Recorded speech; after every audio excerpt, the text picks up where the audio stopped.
Assalamualaikum warahmatullahi wabarakatuh. Assalamualaikum warahmatullahi wabarakatuh. Masih bersama saya Kurniawan Aribisono, mahasiswa Pasca Sarjana Pendidikan Jasmani Universitas Negeri Yogyakarta. Nah, dalam podcast ini saya akan membawakan dua narasumber. Narasumber pertama yaitu ada Mas Friendly. Silakan Mas Friendly, bisa disapa terlebih dahulu. Terima kasih Mas Ari. Perkenalkan, saya Friendly Termuka. Saat ini aktivitas saya yaitu mengajar di SD Negeri 3 Tanjung Aman, Sukabumi, Lampung Utara. Terima kasih Mas Ari. Ya, selanjutnya bisa disambung dengan narasumber kedua yaitu Mas Rama. Halo, terima kasih. Perkenalkan, nama saya Rama Ade Rustia dari S2 Pendidikan Jasmani UNY. Kegiatan yang sedang saya lakukan yaitu melatih sebuah klub voli di Sleman. Gitu, Pak. Salam kenal semuanya. Ya, baik. Terima kasih untuk narasumber pertama dan narasumber kedua. Baik, kali ini saya selaku moderator akan membawa acara podcast pada hari ini. Belum saya membawa untuk lebih jauh, ini saya akan mengupas tuntas kaitannya dengan pembelajaran abad ke-21 bersama narasumber 1 dan narasumber 2, yaitu dengan materi menciptakan lingkungan pembelajaran abad ke-21. Apa sih yang dimaksud dengan abad ke-21, pembelajaran abad ke-21? Pada teknologi pembelajaran yang kaitannya dengan pembelajaran di sekolah-sekolah. Dalam pembelajaran abad 21 itu menekankan teknologi, kaitannya dengan teknologi di era-era digital ini, sehingga pada pembelajaran ini sangat menarik dengan menggunakan teknologi-teknologi sehingga siswa-siswi itu lebih giat dalam melaksanakan pembelajaran. Nah, akan bertanya dengan narasumber 1, Mas Friendly. Halo.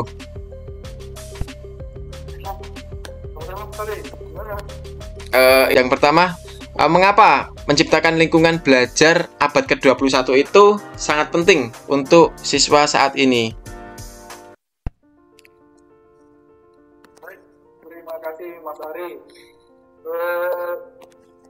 Menciptakan lingkungan belajar itu untuk zaman sekarang itu sangat penting dikarenakan pengaruh-pengaruh media sosial, pengaruh-pengaruh teknologi, pengaruh lingkungan belajar yang saat ini menggunakan teknologi itu bisa menyesuaikan, mengkondisikan dengan siswa-siswa agar mereka mampu berinovasi pada saat pembelajaran, agar mereka mampu menguasai teknologi pada saat pembelajaran, agar mereka juga mampu mencari sumber informasi yang sangat luas, bisa melalui YouTube, sumber belajarnya atau menggunakan internet, bahkan bisa menggunakan pengalaman mereka pribadi. Jadi itu yang saya ketahui, Mas Ari. Terima kasih. Ya, terima kasih untuk Mas Friendly. Selanjutnya untuk narasumber 2 nih, pendapat apa yang Mas Rama ingin utarakan kaitannya dengan mengapa menciptakan lingkungan belajar abad ke-21 itu sangat penting untuk siswa saat ini? Silakan Mas Rama. Ada satunya ya, karena kita tahu sendiri dunia perkembangan ini dengan sangat cepat dan teknologi semakin maju.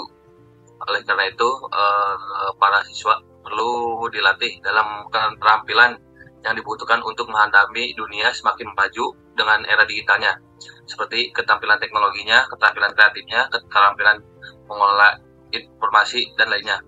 Dan menciptakan lingkungan belajar abad 21 juga akan membantu siswa untuk menjadi lebih siap lebih siap mengejar karir dan kehidupan yang sukses di masa akan datang. Mungkin gitu ya. Berarti dari saya. Untuk abad 21 ini lebih mengedepankan teknologi. Ya mungkin untuk pembelajaran di sekolah itu dulu pada abad 20 itu menggunakan papan tulis, mungkin papan tulis, terus menggunakan kapur yang dulu waktu saya masih SD itu masih menggunakan kapur, dan sewaktu saya mengikuti PPG Perjabatan ketika saya itu berbagi pengalaman ya, itu saya PPL itu pembelajaran itu sekarang udah diubah, sekarang udah menggunakan proyektor. Nah, selanjutnya ada pertanyaan berikutnya nih. Untuk narasumber pertama, Mas Friendly, bagaimana cara mendorong kerjasama dan inovasi di lingkungan belajar abad ke-21? Silakan untuk Mas Friendly. Jadi dalam menciptakan lingkungan belajar untuk kerjasama yang baik, kita perlu dorongan yang baik juga. Misalkan antara guru dan siswa, antara sekolah dan guru, antara wali murid dan lingkungan belajar dan masyarakat harus seimbang atau balance. Harus ada kerjasama yang baik dalam pembelajaran 20 itu dapat pembelajaran yang efektif, efisien, dan kreatif. Bagaimana caranya supaya kita mewujudkan semua? Yaitu dengan kita harus mempunyai inovasi-inovasi pembelajaran yang menarik, model-model pembelajaran yang menarik. Seperti apa? Banyak sekali model-model pembelajaran yang menarik. Ada PBL, ada PJBL, ada pembelajaran STEAM, dan ada model inquiry. Jadi mereka mencari informasi berbagai sumber dari pengalamannya sendiri. Terima kasih. Ya, terima kasih atas jawaban dari perbincangan mengupas tuntas ini. Ya, selanjutnya saya bertanya ke narasumber kedua ini, Mas Rama. Kaitannya dengan bagaimana cara mendorong kerjasama dan inovasi di lingkungan pada abad pembelajaran ke-21. Terima kasih. Ya, jawabannya sama seperti yang Pak Friendly utarakan. Saya mungkin menambahkan saja. Mungkin dengan cara mengadopsi pendekatan pembelajaran yang kreatif dan kolaboratif akan memudahkan untuk para guru akan bisa bekerja sama dengan siswanya. Menggunakan metode pembelajaran yang menarik juga, interaktif, inovatif, itu juga termasuk untuk mendorong kerjasama di lingkungan belajar abad 21. Tentunya juga guru juga bisa memperkenalkan kepada peserta didiknya yaitu teknologi digital dan alat-alat bersama online lainnya seperti contohnya Zoom, Google Classroom, sehingga mereka memiliki kesempatan untuk terlibat dalam kerjasama dan kolaborasi di dalam atau di luar kelas tersebut.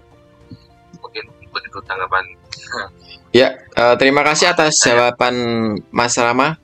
Nah, ini berarti kan siswa itu dituntut untuk bisa menguasai teknologi-teknologi yang mungkin dimunculkan di abad 21 ini. Sehingga siswa itu dapat menguasai dan dapat belajar sesuai keinginan.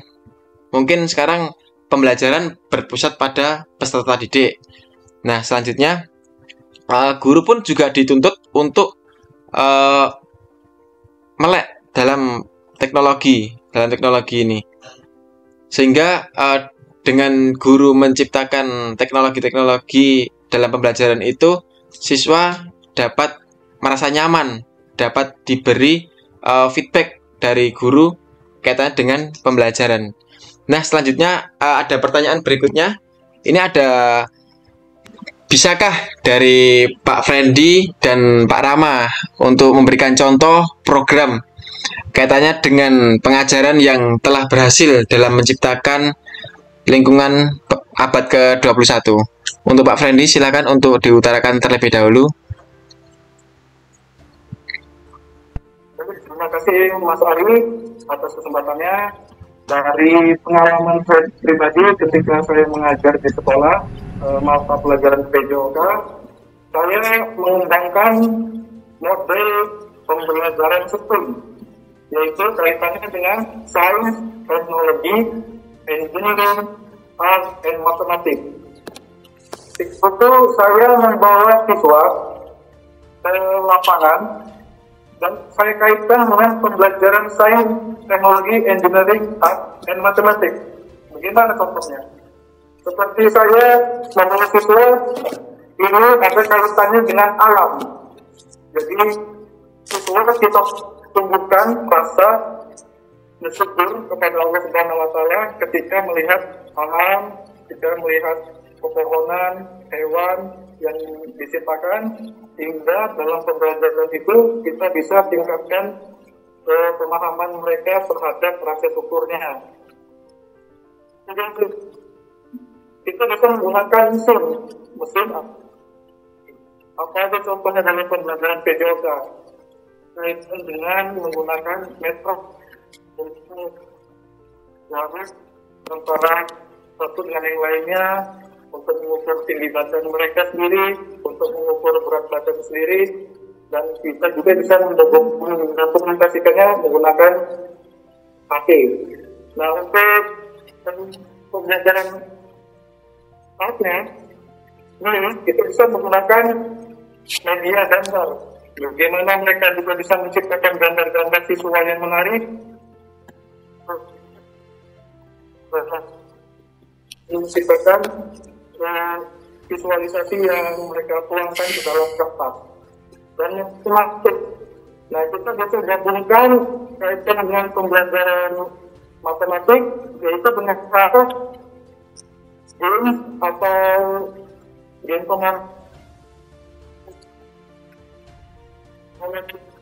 kita buat barisan 5 angka 1-4, jadi yang dari 4 pindah ke angka 1. Begitu jika dikaitkan dengan pembelajaran STEAM. Terima kasih Mas Ari. Ya, selanjutnya untuk narasumber kedua, untuk saudara Mas Rama, kami persilakan. Ya, mungkin pengalaman kurang dalam mengajar, tapi sebelumnya saya waktu S1 pernah melakukan PPL untuk menggunakan pembelajaran berbasis game based learning, yaitu pembelajaran berbasis game yang memberi kesempatan kepada siswa untuk melatih keterampilan mereka secara kreatif dan menyenangkan, seperti berpikir kritis, melakukan seperti memecahkan masalah dan penyelesaian masalah. Siswa menjalankan tujuan sambil bermain game atau memecahkan tantangan. Contohnya pembelajaran yang saya gunakan seperti permainan bola voli tapi dimodifikasi. Jadi contohnya permainan bola voli dengan misalnya siswa ada 20 dibagi menjadi 5 tim, jadi 5 tim 4 tim. Jadi 1 timnya 5 orang mereka tapi tidak menggunakan permainan voli asli. Contohnya hanya memakai passing atas saja untuk menghasilkan poinnya, atau memakai passing bawah aja untuk menghasilkan poinnya. Contohnya. Dan mungkin yang kedua, saya menggunakan project based learning, yaitu pembelajaran berbasis proyek, mengajarkan siswanya untuk memecahkan masalah dengan mengerjakan proyek. Jadi saya pernah menugaskan kepada siswa-siswa SMP PPL itu untuk membuat sebuah karya video tentang olahraga, dan mereka melakukannya itu dengan cara menggunakan konten engagement. Seperti itu. Ya, terima kasih untuk narasumber 1 dan narasumber kedua. Ternyata banyak banget ya pengalaman-pengalaman yang mungkin sudah kita jalani semua. Nah, pengalaman saya sendiri itu kaitan dengan waktu saya PPG Prajabatan yang sekarang sedang saya jalani ini, waktu itu ada pembelajaran berdiferensiasi, jadi pembelajaran secara kelompok dan TGFU melalui permainan. Jadi itu ada kelompok belum paham, agak sedikit paham, dan kelas mahir. Nah, dari pembelajaran itu nanti saya dapat menyesuaikan kelompok yang mahir, kelompok yang kurang mahir, itu nanti bisa saya kelompokkan kaitan dengan pembelajaran tersebut, sehingga pembelajaran itu sangat efektif dan ada porsinya tersendiri-sendiri. Pada akhir dari diskusi ini, saya akan memberikan pertanyaan satu kaitannya dengan masih di abad ke-21. Apa saja tantangan yang mungkin dihadapi dalam menciptakan lingkungan belajar abad ke-21? Itu bagaimana ya untuk saudara Mas Rama? Ya, terima kasih. Tantangannya ya, meskipun teknologi adalah hal yang penting dalam menciptakan lingkungan belajar abad 21 ini, ada banyak tantangan dalam mengintegrasikan efek dalam kurikulum dan pengajarannya, termasuk beberapa contohnya, yaitu guru mungkin merasa tidak terbiasa dengan teknologi terbaru tentang keterampilan. Untuk meningkatkan keterampilan guru dalam menggunakan teknologi dan metode pembelajaran abad 21 ini akan menjadi tantangan yang besar. Banyak guru di luar sana, teruntuk lagi guru yang udah bukan generasi Z ini, masih tidak memiliki keterampilan seperti teknologi, problem solving, dan keterampilan kreatif yang dibutuhkan untuk menciptakan lingkungan belajar yang lebih interaktif dan aplikatif. Mungkin seperti itu kalau tanggapan saya tentang tantangan itu. Mungkin lebih di guru-guru tuh lebih bisa mengikuti zaman agar pembelajaran abad 21 ini tercipta, mungkin begitu. Ya, terima kasih untuk Mas Rama. Ya, selanjutnya untuk Mas Friendly, apakah ada yang diutarakan kaitan dengan apa saja tantangan yang mungkin dihadapi dalam menciptakan lingkungan belajar abad ke-21? Terima kasih. Untuk menanggapi pernyataan dari Mas Rama tadi, kan semua guru-guru senior dan bahkan yang guru-guru yang terdahulu mungkin mengalami kesulitan dalam menguasai teknologi ketika menciptakan lingkungan belajar abad 21. Mengapa begitu? Yang pertama mungkin karena sumber daya manusianya tersendiri, sehingga mereka kesulitan mengalami kendala belajar. Yang kedua adalah mungkin keterbatasan anggaran sekolah yang sekolahnya tersebut tidak memiliki alat-alat teknologi seperti laptop, seperti proyektor, maupun bahkan ada sekolah yang belum mempunyai listrik, sehingga dalam proses pembelajaran untuk menciptakan lingkungan abad ke-21 itu mengalami kesulitan.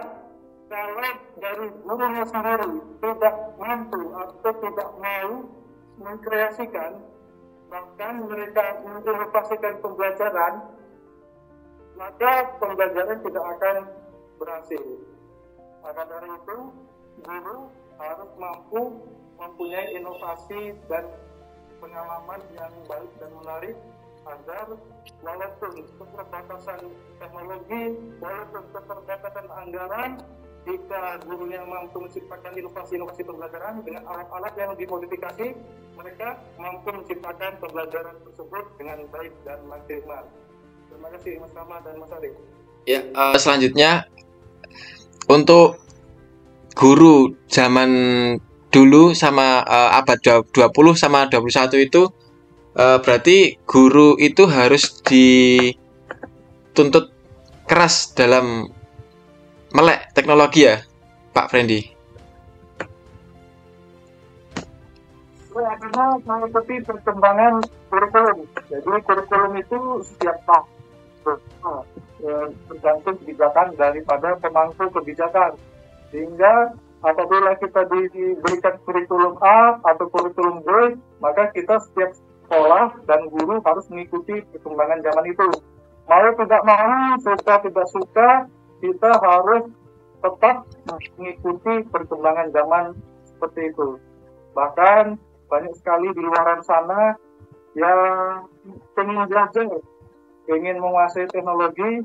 Kenapa kita sebagai anak muda, sebagai generasi penerus bangsa tidak mau belajar teknologi agar mereka juga bisa menciptakan lingkungan belajar ke abad 21 yang lebih menarik dengan konten-konten yang bagus. Terima kasih. Ya, sedikit tambahan kaitannya dengan abad ke-21 teknologi itu sekarang itu banyak ya aplikasi-aplikasi yang mungkin di sosial media, ada TikTok, ada Instagram, terus juga ada YouTube, mungkin ada kalau suara itu SoundCloud ataupun Spotify. Terus untuk editing pada pembelajaran itu juga ada Canva, ada juga Capcut. Itu perkembangan-perkembangan pada abad ke-21. Sehingga pada abad ke-21 itu semakin maju ke depannya. Pembelajaran semakin modern, semuanya serba menggunakan digital. Mungkin mempersingkat waktu, mungkin ini udah cukup lama untuk diskusinya. Saya mengucapkan terima kasih kepada Pak Freddy sebagai narasumber 1 dan Mas Rama sebagai narasumber 2. Ya, kita akhiri ya untuk perbincangan pada hari ini. Bisa Pak Freddy dan Pak Rama? Ya, terima kasih Mas Fahri. Ya, terima kasih. Sebenarnya masih banyak ya pembahasan ini. Iya, sebenarnya masih banyak, tapi keterbatasan waktu kan jadi kita jadi ini sangat menarik bagi saya karena iya, benar Pak. Ini juga sangat menarik banget bagi saya. Mungkin bisa diagendakan untuk podcast-podcast berikutnya. Ya, kita akhiri pertemuan pada hari ini. Saya ucapkan terima kasih untuk Pak Freddy sebagai narasumber 1 dan Pak Rama sebagai narasumber 2. Bila taufik wal hidayah, wassalamualaikum warahmatullahi wabarakatuh.